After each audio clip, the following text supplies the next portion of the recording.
fusion reinterpretation of Simcheongjeon in Russia. Healing farms in the Netherlands. A shipyard transformed into an eco-friendly cafe. Hannah Cho, ice hockey player.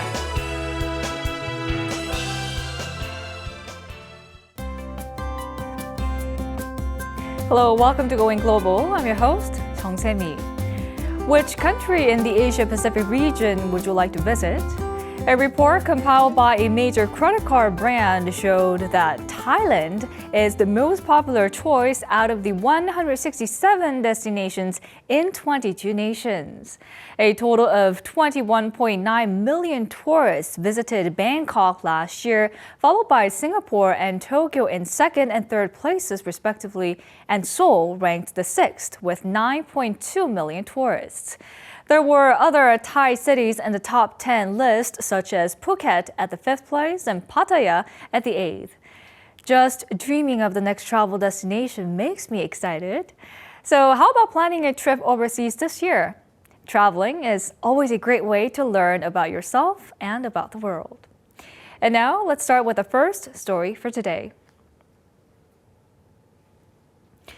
Could a modern dance like b-boying and traditional shamanistic dance come together?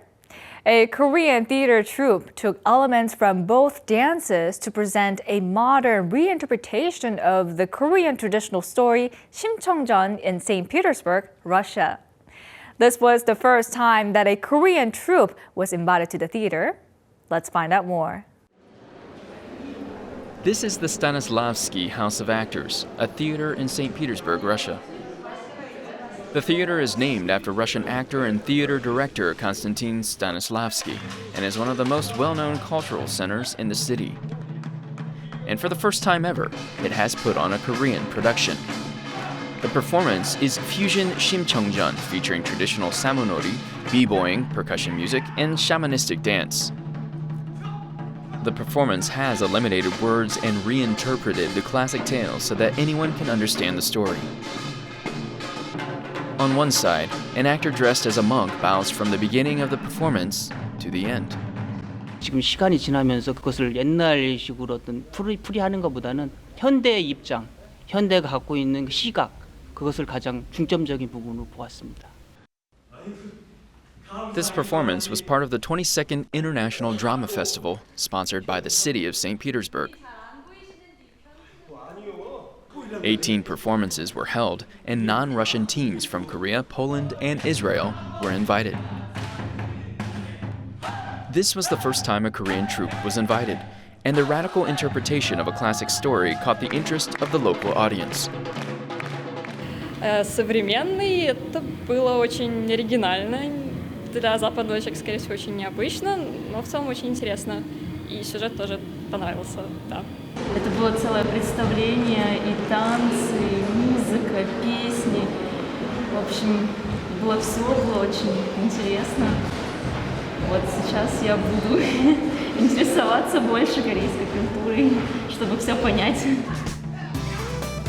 The team won the Gold Award at the festival, becoming a stepping stone for Korean classics to go global. Our next story takes us to the Netherlands. Many people with intellectual disabilities or mental disorder are often placed in hospitals or care homes. In the Netherlands, there is a unique place nestled in nature called healing farms, where people can seek treatment. Let's find out more. A pig that just gave birth is resting in a delivery room. The piglets, not even a day old, are huddled up together. The farmer puts the piglets in a cart and takes them away. Where are they off to? The piglets are off to meet about a dozen people. Smiling from ear to ear, they cuddle the piglets. They look like visitors to the farm, but they are here for a special reason. Holding the piglets and sharing their warmth is part of what's called a healing class. The participants of this class are people with intellectual disabilities. They are learning about the value of life by interacting with animals. The people who run this place give a lecture on how the animals are born and how they live on the farm. The staff member who's running this class also has an intellectual disability.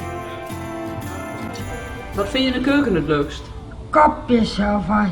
Precies. En wat vind je het allergezelligst als de mensen hier... Bezoekers komen. This place is one of the first healing farms that opened in the Netherlands in 1997. Roughly 10 people with intellectual disabilities take part in each program. Jongens, als het goed ziet, de groeten, het is goed weer hier. Groetjes van Ricky.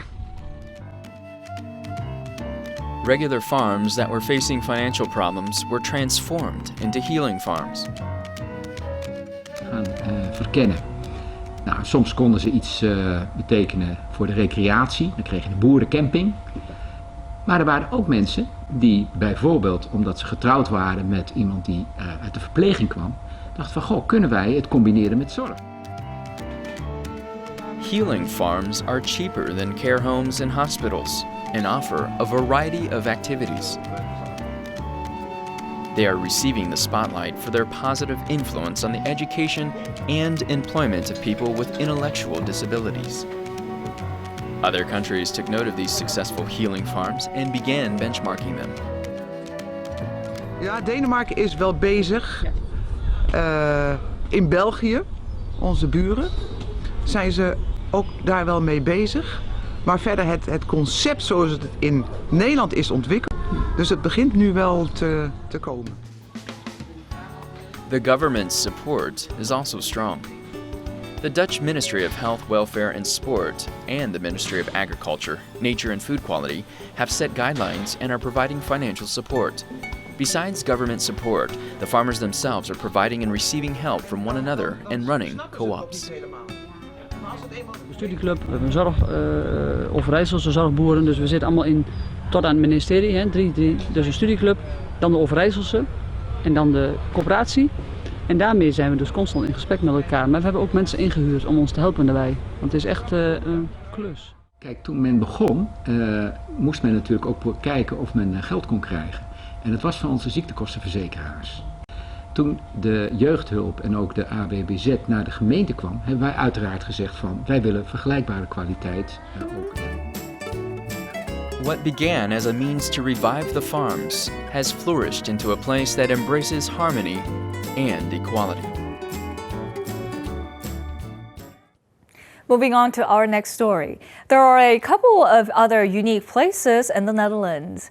One features concrete slabs with paint peeling off and metal frames jutting out randomly, but it's actually a popular cafe. People behind these renovations prioritize the environment over money. Let's listen to their stories. The sea breeze blows through this part of an old port city. The area became desolate 30 years ago after its shipyard shut down. Despite its destitute atmosphere, people are gathering one by one. What exactly is going on? Alle elementen komen hier. Vuur, water, lucht, aarde en wij zelf, quintessens. Het zijn hier fantastische mensen, fantastische gesprekken. In contrast to the desolate exterior, it's lively inside. People are laughing and hanging out at this eco-friendly cafe made only of recyclable materials. Heel strak scheiden van afval, dus glas, karton, overig afval. Heel veel hergebruik van materialen. Alles wat je hier ziet, de barren, de uitgiftepunten, de tafels, vrijwel alles wat je hier ziet is zelf gebouwd. Het is hier allemaal handwerk. The cafe first opened its doors here about 10 years ago. At the time, the land was polluted with heavy metal. The old facility wasn't torn down. Instead, it was repurposed into a cafe. The land could have been sold off at a good price for redevelopment, but the landowner and nearby residents prioritized the environment over money. Absoluut, ja, zeker weten. Kijk, hier is natuurlijk alles met, ja, ik weet niet zeggen dat het afval is, maar het is wel met restmateriaal gemaakt. En noorderlicht, of dat bij elkaar past, hè? Ja, noorderlicht, dat is voor mij natuur. There are other sites that have followed suit. This boathouse is one of them. Ja, we gaan dan hier meteen... An abandoned boat was transformed into a studio for artists. Unlike conventional boathouses, this one runs on renewable energy and does not create any waste.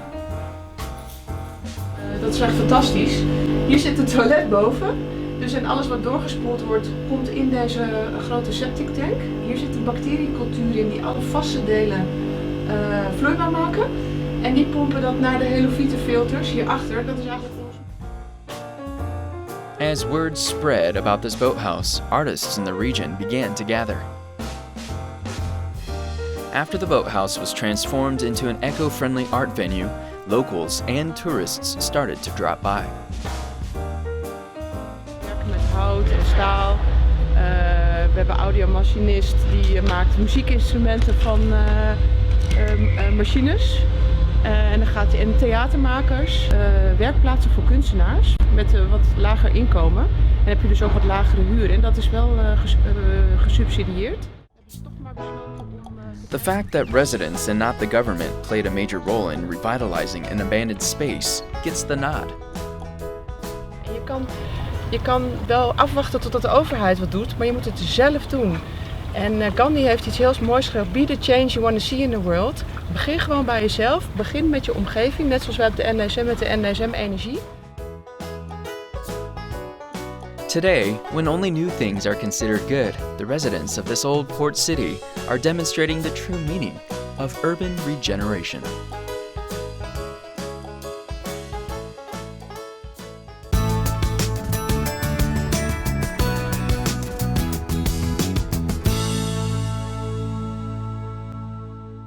Our last story for today takes us to the United States. Ice hockey is considered a very masculine sport. However, over in Dallas, Texas, there is a female player who is not intimidated by the aggressive play on ice. She is Korean-American hockey player Hannah Cho. Let's take a closer look. Players glide across the slippery surface. They crash into one another, fall over, and occasionally get into fights. This is why ice hockey is often considered a man's sport. However, among the broad-shouldered men, there is a lean female player skating through. So I definitely have to, I'm not as strong, so I have to be quicker, faster, and that's usually what I use to my advantage instead of being larger, because there's a lot of bigger guys I play against. Cho encountered ice hockey when she was 13 years old. Since then, the ice rink has become her favorite place.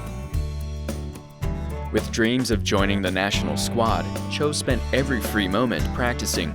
As a result, there was never a day when she was not hurt. 저는 어떨 때는 경기하러 가면 게임을 못 보겠더라고요. 막 넘어지고 깨지고 그러니까. Cho had 2 shoulder and knee operations. Her frequent injuries and admission into college put her dreams of playing for the national team on hold. Even though she dug into her studies and prepared to get a job, her heart was always in the ice rink. I absolutely love hockey. It's my favorite thing in the whole entire world, and if I could play it for the rest of my life, I definitely would. After graduating and finding a job, Cho joined a hockey league in Dallas, Texas, and once again hit the ice. She was the sole female player in an all-Korean Ice Hockey Association and made herself known for her offensive prowess. Cho may not be even 160 centimeters tall, but few male players are able to keep up with their speed. 일단 스킬이 좋은 것 같고요. 스케이팅 자체도 파워 스케이팅이고 특히 여성들이 이렇게 파워 스케이팅 하기가 힘든데 제가 볼 때는 굉장히 좋은 스케이팅을 가지고 있는 것 같습니다. Despite her busy work schedule, when Cho comes to the ice rink, she feels curiously re-energized. I hope to keep playing as long as I can, but one day, if I have to, I'll probably go into coaching so I can keep playing. And regardless if she crashes and falls, Hannah Cho is always back on her feet. Nothing can hold her back.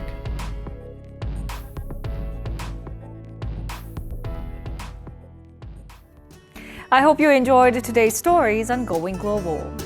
WealthX, a wealth tracking website, has published its list of the 50 richest people on the planet based their assets. According to WealthX, more than 2/3 of the entrants on the list, such as Microsoft co-founder Bill Gates and Nike founder Phil Knight, started with nothing and went on to found world-famous companies. Moreover, about 25% of them made their fortunes in the tech sector, and most of them, such as Google co-founders Larry Page and Sergey Brin, were self-made millionaires. Such self-made millionaires are a proof that what you achieve depends on your efforts. Going Global will be back next week with more exciting and interesting stories from all around the world. Thank you for watching.